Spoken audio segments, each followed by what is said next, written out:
మరి మనవాడండి మా మేడ మీద సామాన్గా ఉంటే యాపిల్కాయలు పంటకాయలు కానకాయలు వర్షక్తి లయంగా వచ్చేస్తున్నాయండి మేడ మీద లయంగా వచ్చేస్తుంటే ముగ్గురు నలుగురు కుర్రోళ్ళు వచ్చి కాయలు తీసేసుకుంటున్నారండి తీసుకుంటే మా మేడ మీద వచ్చిన కాయలు తీసేసుకుంటున్నారే కుర్రోళ్ళు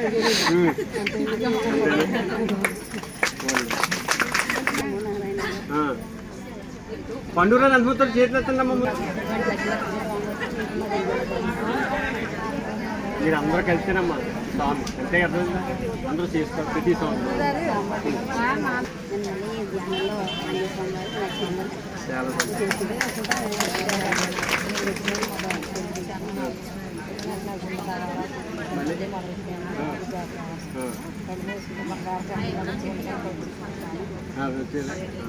ముందు సంవత్సరం వచ్చిందటమ్మా వాళ్ళ అబ్బాయికి జాబ్ వచ్చిందట మళ్ళీ ఈ సంవత్సరం సేవ చేసుకోవడానికి వచ్చింది కళ్యాణం అయిందా ముందు జాబ్ గురించి చెప్తాను కళ్యాణం అయిందటమ్మా జాబ్ గురించి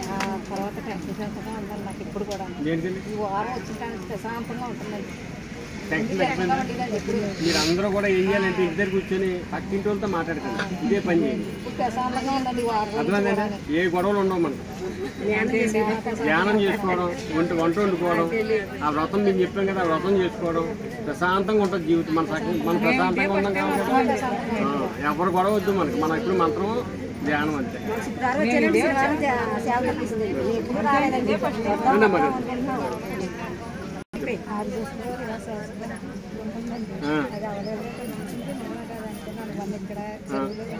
మళ్ళీ కనిపిస్తుంది నమ్మకం ఉండదులేండి కలియుగంలో భగవంతుడు కనిపిస్తాడంటే ఎవరు నమ్ముతారమ్మా ఇక్కడ కనిపిస్తారమ్మా అదే ఓకే అండి అమ్మా గట్టిగా చెప్పండి మన గొడవ అంటే చెప్పాలి పక్కన కూడా కనపడతలేదు బాగుంది ఓకే అదే మీకు చెప్తాను కదా వాతం ఉందండి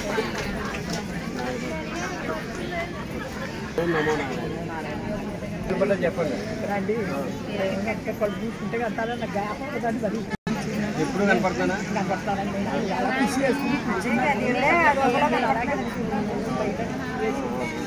చిన్నప్పుడు మీరు చేసేమన్నారని మీకు అలాగే బాగా మీకు కనపడతారు నేను అట్లా రానంటున్నాను చూసేద్దారని వస్తే మా వాళ్ళు మళ్ళీ నాకు ఆశయం ఉన్నారని రోజు నీ ఇక్కడికే రాబోతే వదలరండి ఇక్కడ ఒకసారి అడిగేది నేను అడిగే బయటికి రానండి దేవుడు మరి ఆశయం ఉన్నారని చాలా